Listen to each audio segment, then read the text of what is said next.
नमस्कार, स्वागत है आप सभी का। मैं हूं कृतिका और देश का सबसे भरोसेमंद चैनल डीडी न्यूज पर लेकर हाजिर हूं आपका अपना पसंदीदा शो खबरों का सरपंच न्यूज पंच। और इस कार्यक्रम के जरिए हम आप तक हर रोज वो तमाम खबरें पहुंचाते हैं जिन पर रहती है हम सभी की नजर। और इसी बीच भारतीय जनता पार्टी की तरफ से प्रेस कॉन्फ्रेंस की जा रही है, आइए सीधा रुख करते हैं।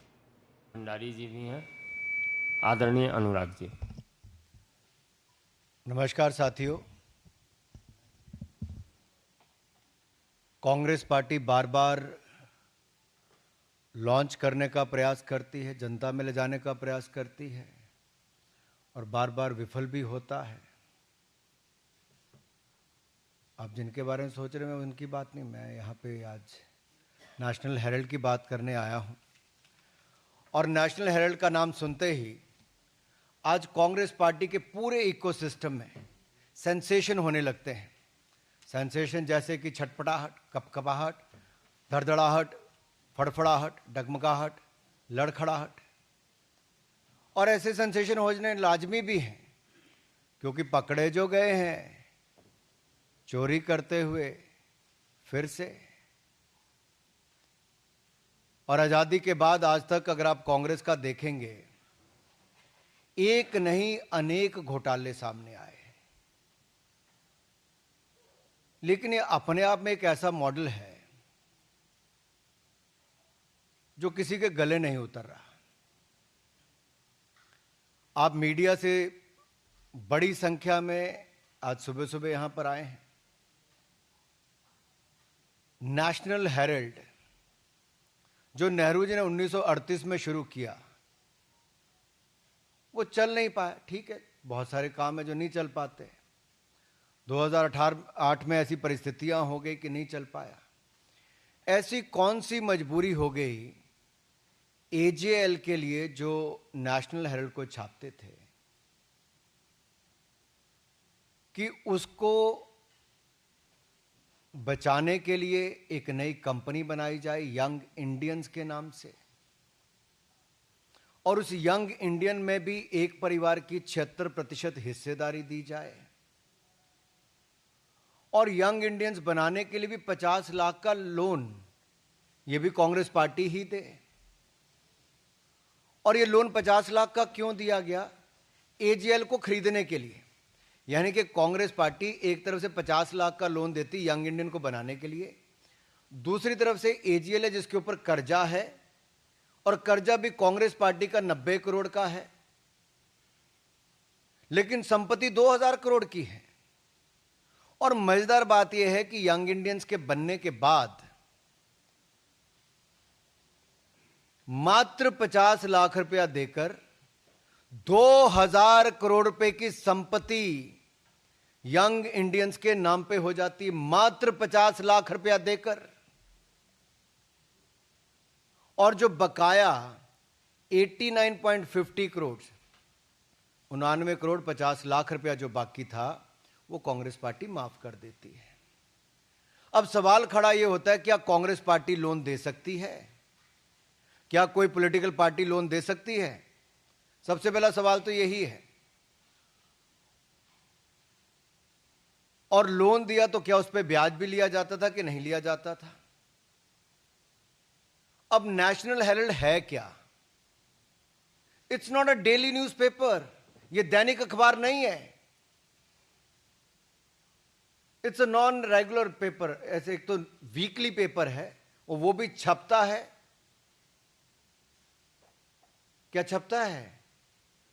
यहां पर इतने सारे पत्रकार, आप में से कोई नेशनल हेराल्ड से है क्या? कोई नेशनल हेराल्ड पढ़ता है क्या? अखबार वैसे तो कागज पे छपता है, लेकिन कुछ कागजी अखबार होते हैं जो छपते भी नहीं, बिकते भी नहीं, बंटते भी नहीं, दिखते भी नहीं और पढ़े भी नहीं जाते। ये उनमें से एक है। और जो कांग्रेस के राज्यों के मुख्यमंत्री इसके लिए चंदा देते हैं, चंदा मीन्स विज्ञापन देते हैं, चंदा नहीं विज्ञापन, वो विज्ञापन किस आधार पर देते हैं? दैनिक अखबार जिनके बहुत सारे अलग अलग जिलों के संस्करण निकलते हैं, उनको चवन्नी मिलती है और नेशनल हेराल्ड को चांदी के सिक्के मिलते हैं। और मेरे अपने राज्य हिमाचल प्रदेश में बड़े बड़े दैनिक समाचार पत्रों को जो नहीं मिलता, यानी कि उनको चवन्नी मिलती है और नेशनल हेराल्ड को चांदी के सिक्के मिलते हैं। और वहीं पर प्रदेश के मुख्यमंत्री जिन्होंने बड़े बड़े वायदे किए थे, या कांग्रेस पार्टी ने, वो 10 गारंटियां आज तक पूरी नहीं हुई। ना महिलाओं को पैसे मिले, ना डीए की किश्त मिली, ना बाकियों को गोबर खरीदा गया, ना दूध खरीदा गया, जो दाम देने थे वो भी नहीं दिए। उसके लिए पैसा नहीं है, लेकिन नेशनल हेराल्ड को विज्ञापन देने के लिए पैसा है। तीसरा,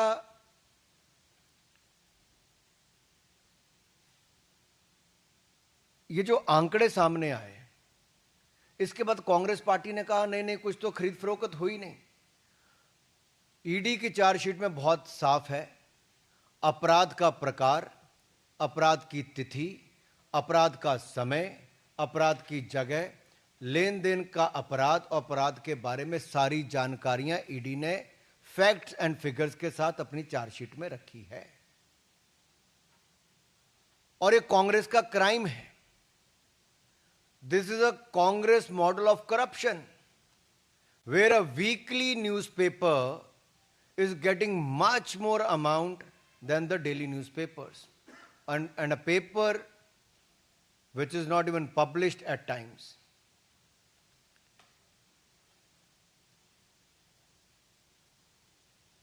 ये एटीएम बनकर रह गया कांग्रेस पार्टी के लिए। क्या नेशनल हेराल्ड कांग्रेस पार्टी का एटीएम हो गया, जहां के कांग्रेस के अलग अलग राज्यों की सरकारें उसमें पैसा डाल रही हैं और टैक्स पेयर का पैसा है? राज्य की सरकारें किस आधार पर विज्ञापन उनको दे रहे हैं, एक तो वो भी सवाल आता है। दूसरा, जो संपत्ति इनकी थी वो सब्सिडाइज रेट पे मिली थी। मुंबई की हो, दिल्ली की बहादुर शाह जफर मार्ग की हो, लखनऊ की हो, इन सारी और देश भर के अन्य संस्थानों में, अन्य जगह पर जो भी इनको प्रॉपर्टीज दी गई, वो करोड़ों अरबों रुपए की प्रॉपर्टीज हैं। वो अखबार चलाने के लिए दी गई थी, सब्सिडाइज रेट पे दी गई थी। क्या उनसे किराया लेने का काम किया जा रहा है कि वो किराया भी फर्जी उतना ही है जितना ये फर्जी न्यूज़पेपर छापने के आंकड़े हैं? वायदे भी फर्जी, इनके नेतृत्व भी वैसा, आंकड़े भी फर्जी, और अब क्या किराया भी फर्जी है? क्या ये कांग्रेस के लिए मुद्रा मोचन स्कीम बन गई है? And as I said earlier, is it an ATM for Congress party, where Congress ruled governments are giving money or depositing money through the advertisement?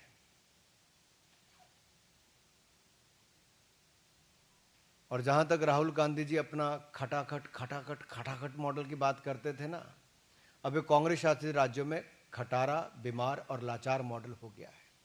वहां वायदे तो पूरे नहीं किए जा रहे, लेकिन वो सरकारें नेशनल हेराल्ड को चलाने के लिए कैसे विज्ञापन दिया जाए उनसे पैसे दे रही हैं।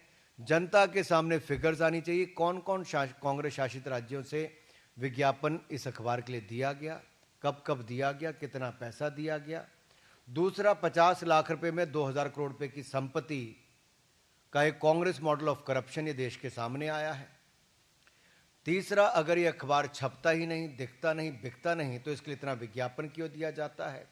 और वीकली न्यूज़पेपर के लिए चांदी के सिक्के और दैनिक न्यूज़पेपर जो इससे कई गुना ज़्यादा बिकता है, दिखता है, उसको चवन्नी देने का काम क्यों किया जा रहा है? क्या कोई राजनीतिक दल ऐसे लोन दे सकता है, चाहे वो सेक्शन 8 कंपनी हो या सेक्शन 25 कंपनी हो?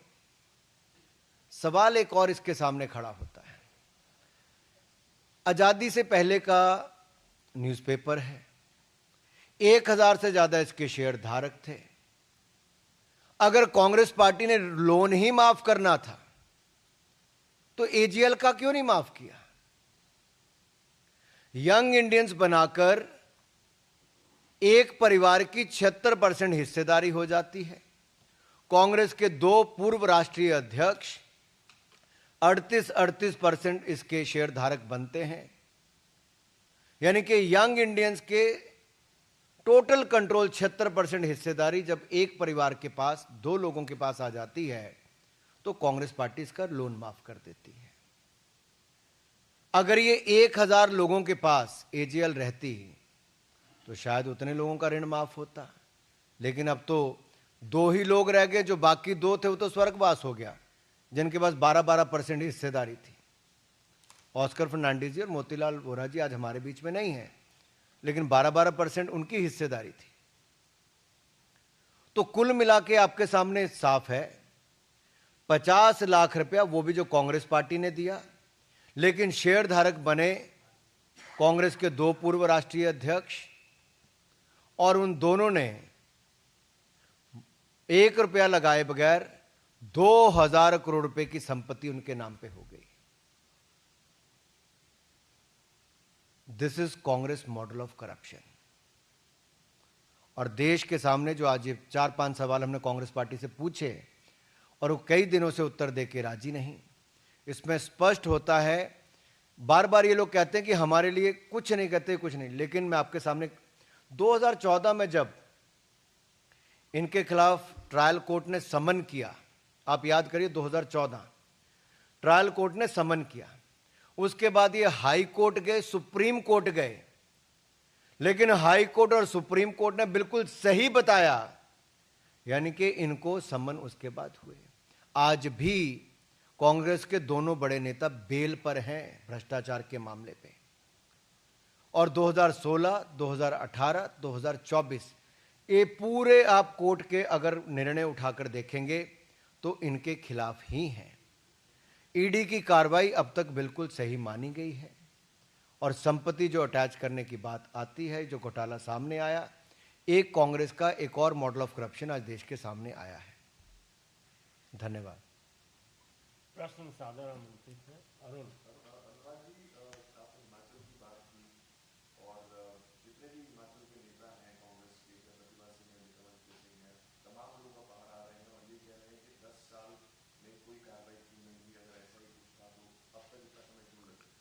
हिमाचल में 11 दिसंबर 2022 को जब कांग्रेस की सरकार बनी, उससे 20 फरवरी 2025 तक करोड़ों रुपए नेशनल हेरल्ड को दे दिए गए विज्ञापन के रूप में।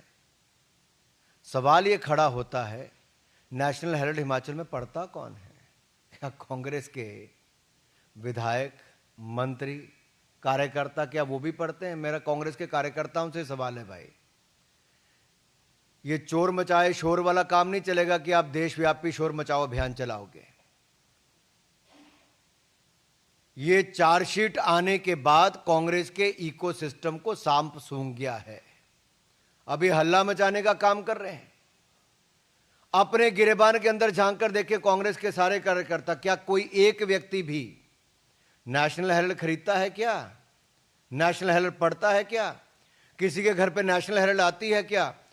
देश के लोग अपने स्थानीय हॉकर्स के पास जाएं और पूछें कितनी नेशनल हेरल्ड उनके क्षेत्र में आती है।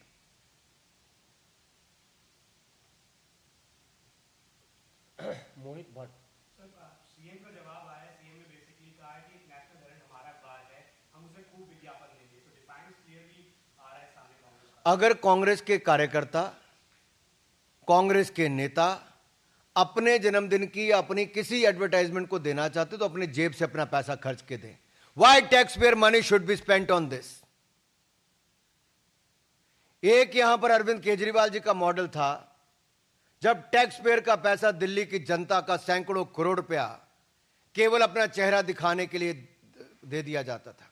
दूसरा मॉडल ये नेशनल हेरल्ड का है, जहां देश की जनता की गूढ़ कमाई, वो कांग्रेस की राज्य की सरकारें केवल एक परिवार, एक पार्टी के अखबार को चलाने के लिए करोड़ रुपए दे दिए जाते हैं।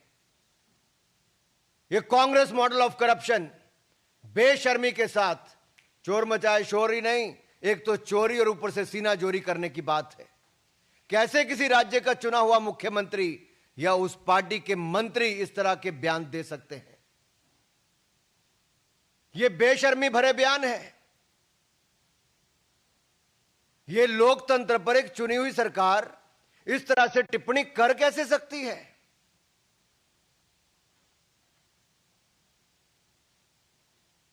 ऐश्वर्या पालीवाल।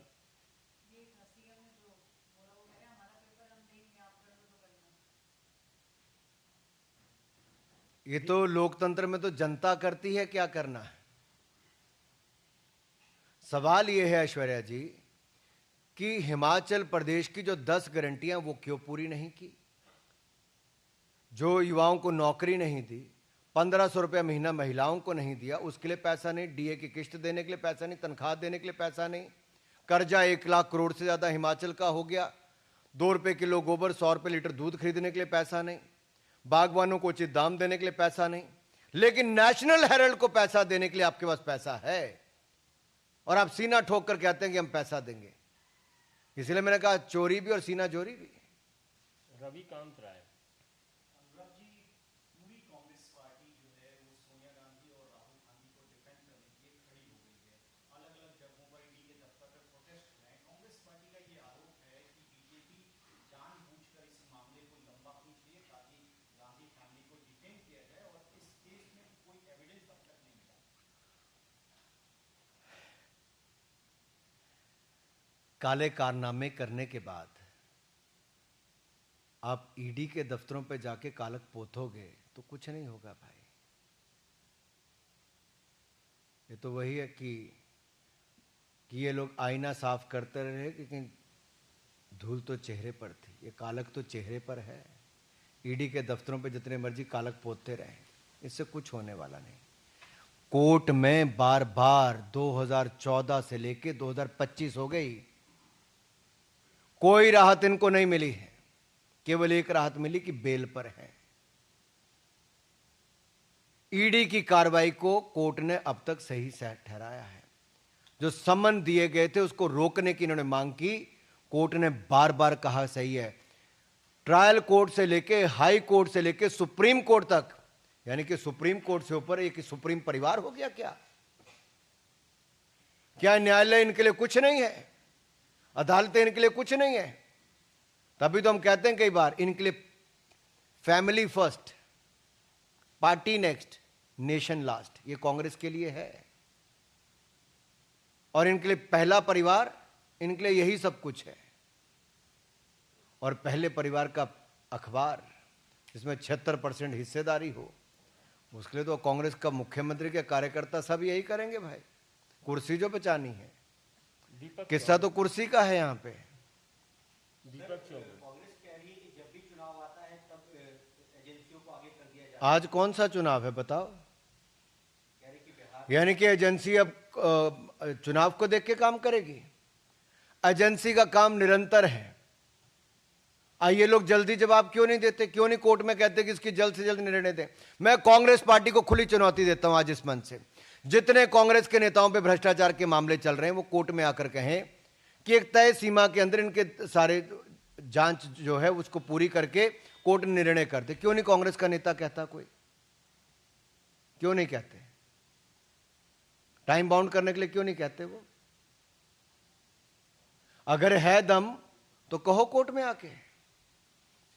आनंद पांडे।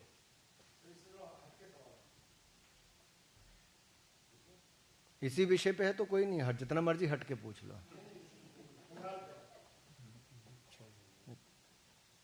ना छोड़। इस पे अलग प्रेस कॉन्फ्रेंस हो जाएगी दूसरे विषय पे, इस पे कुछ है। और कोई सवाल? धन्यवाद।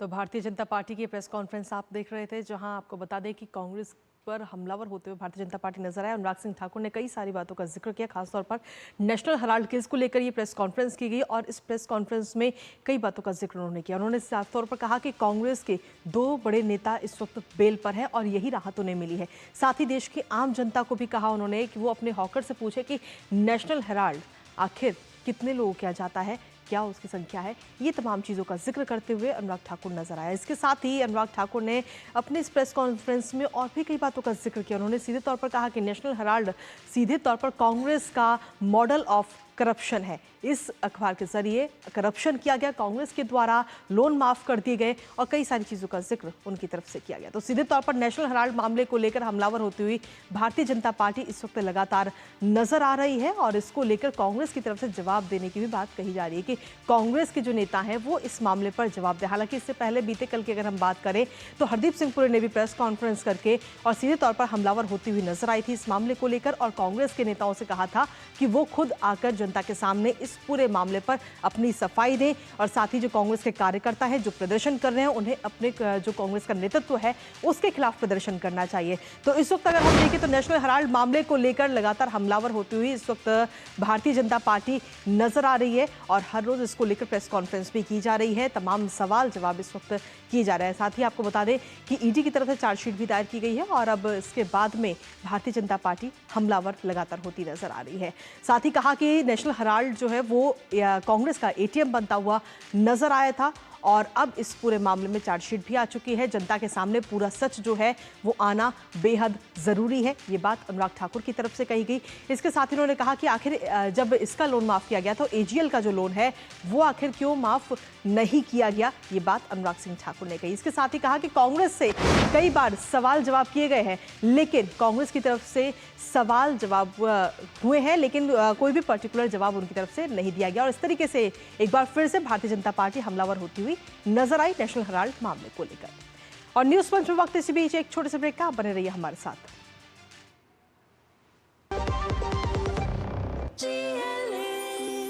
जो लक्ष्य चुना था समझ आने लगा है। जीएलए यूनिवर्सिटी, उच्च लक्ष्य की निश्चित प्राप्ति। जब धरती चीर कर निकलता है लोहे का पत्थर और मिलता है मोंगिया के जोश से, फिर तपता है, पिघलता है और बनता है फौलाद। अब होता है सरिया सारी खूबियों के साथ। मोंगिया स्टील, मजबूत देश का मजबूत सरिया। और ब्रेक के बाद एक बार फिर से स्वागत है आप सभी का न्यूज पंच में। आप बात करेंगे पश्चिम बंगाल की। जी हां, पश्चिम बंगाल के मुर्शिदाबाद में हुई हिंसा के बाद तमाम सवाल जवाब पश्चिम बंगाल की ममता सरकार पर उठ रहे हैं और अब पड़ोसी मुल्क बांग्लादेश भी इस हिंसा पर बेवजह टांग अड़ाकर राज्य और केंद्र सरकार को नसीहत दे रहा है। हालांकि इससे पहले हमने कई तस्वीरें भी देखी हैं जिनमें बांग्लादेश की ही सरकार पर हिंदुओं की सुरक्षा को लेकर तमाम सवाल खड़े हुए हैं। किस तरह वहां पर हिंदुओं पर अत्याचार हुआ, लेकिन यूनूस सरकार अपनी चिंता ना करके भारत के मामले में नसीहत दे रही है। तो वहीं दूसरी तरफ आपको बता दें कि आज पश्चिम बंगाल के राज्यपाल मुर्शिदाबाद के लिए रवाना हो गए हैं और करेंगे इसको लेकर वहां के ताजा हालातों पर चर्चा। लेकिन उससे पहले आपको दिखाते हैं कि कैसे बांग्लादेश का बड़बोलापन सामने आया है। तो सबसे पहले आपको बता दें कि बांग्लादेश को अपने गिरेबान में झांकने की जरूरत है। मुर्शिदाबाद हिंसा पर बांग्लादेश का ये बड़बोलापन इस वक्त सामने आया है और नसीहत दी जा रही है राज्य सरकार और केंद्र सरकार को पश्चिम बंगाल के मामले को लेकर और इस पर मुर्शिदाबाद हिंसा को मौके की तरह भुनाने का प्रयास इस वक्त किया जा रहा है। साथ ही आपको बता दें कि भारत का आंतरिक मामला है ये, लेकिन इस आंतरिक मामले में पड़ोसी देश बांग्लादेश जो है वो इस वक्त टांग अड़ाने की पूरी कोशिश कर रहा है। राज्य सरकार और केंद्र सरकार को नसीहत दी जा रही है। अंतरिम सरकार की तरफ से बयान आया है। मुर्शिदाबाद में जो हिंसा हुई थी हाल ही में, उसको लेकर अंतरिम सरकार जो है बांग्लादेश की, उसकी तरफ से ये बयान सामने आया, जहां यूनूस सरकार के प्रवक्ता की तरफ से ये आधिकारिक बयान इस वक्त सामने आया जिसमें ये नसीहत दी गई है केंद्र और राज्य सरकार को। बेवजह की ये नसीहत है। बांग्लादेश की चिंता ना करते हुए भारत की चिंता इस वक्त वो कर रहे हैं और खासतौर पर पश्चिम बंगाल की चिंता कर रहे हैं और नसीहत दे रहे हैं। कहना है कि अल्पसंख्यक मुस्लिम आबादी सुरक्षा सुनिश्चित होनी चाहिए वहां पर। तो ये इस बात का जिक्र उन्होंने किया। इसके साथ ही उन्होंने और क्या कुछ कहा है वो भी आपको बताएंगे। लेकिन साथ ही मुर्शिदाबाद के लिए इस वक्त राज्यपाल जो है वो रवाना हो चुके हैं जहां पर ये हिंसा हुई थी और वहां पर जाकर के हिंसा पीड़ित परिवारों से वो मुलाकात करेंगे। इसके साथ ही पीड़ितों के साथ सुकांत मजूमदार बीते कल राजभवन पहुंचे थे और राज्यपाल को ये ज्ञापन सौंपा गया था कि वो इसमें उनको सभी को न्याय दिलाए। बीते कल की ये तस्वीर भी इस वक्त हम आपको दिखा रहे हैं जब पीड़ित जो है राज्यपाल के पास पहुंचे थे, मुलाकात उन्होंने की थी और साथ ही प्रभावित क्षेत्रों में शांति स्थापित करने के लिए कदम उठाने की बात उस दौरान कही गई थी। तो बीते कल की ये तस्वीर जिसके बाद में अब आज राज्यपाल जो है रवाना हो चुके हैं पश्चिम बंगाल के मुर्शिदाबाद के उस इलाके में जहां पर हिंसा हुई थी। लेकिन इसके साथ ही आपको बता दें कि अभी के क्या हालात हैं, क्योंकि कहा जा रहा है कि मुर्शिदाबाद में अभी सब अंडर कंट्रोल है। ये बात ममता सरकार की तरफ से कही गई है। कलकत्ता हाईकोर्ट में ये दावा ममता सरकार ने किया है।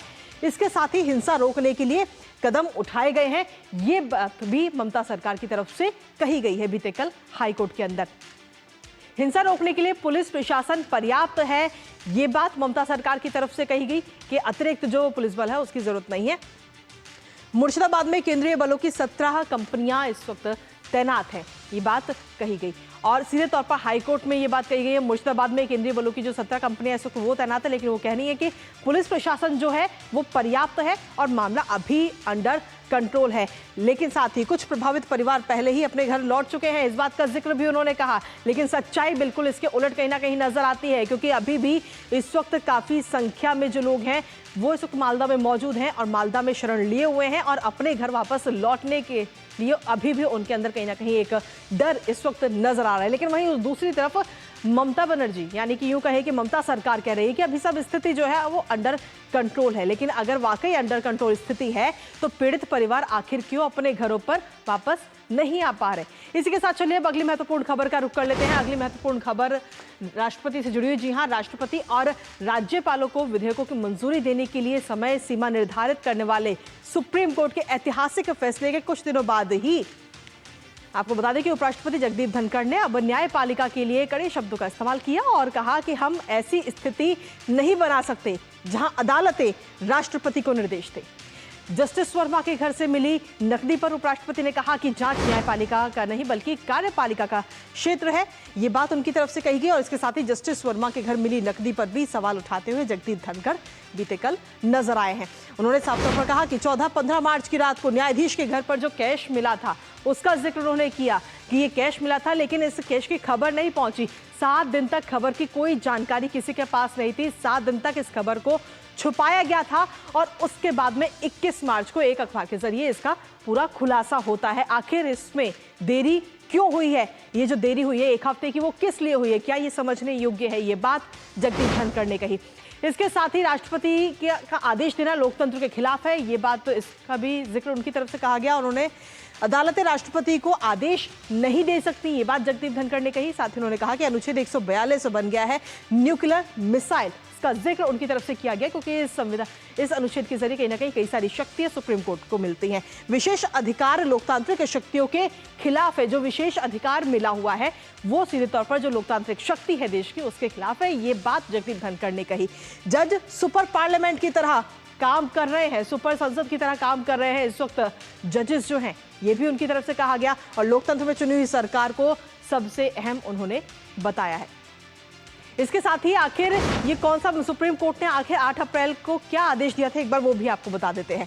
तमिलनाडु गवर्नर वर्सेस राज्य सरकार के केस में सुप्रीम कोर्ट की तरफ से ये आदेश 8 अप्रैल को दिया गया था और इस आदेश में सीधे तौर पर हम देखें तो राज्यपाल के अधिकार की जो सीमा है उसे तय कर दिया गया था, यानी कि जो भी राज्य सरकार की तरफ से बिल आता है उसे 3 महीने के भीतर ही अगर या तो फैसला उस पर ले लिया जाए और अगर कोई फैसला नहीं होता है तो उसकी भी वजह बतानी होगी। ये आदेश सुप्रीम कोर्ट ने दिया।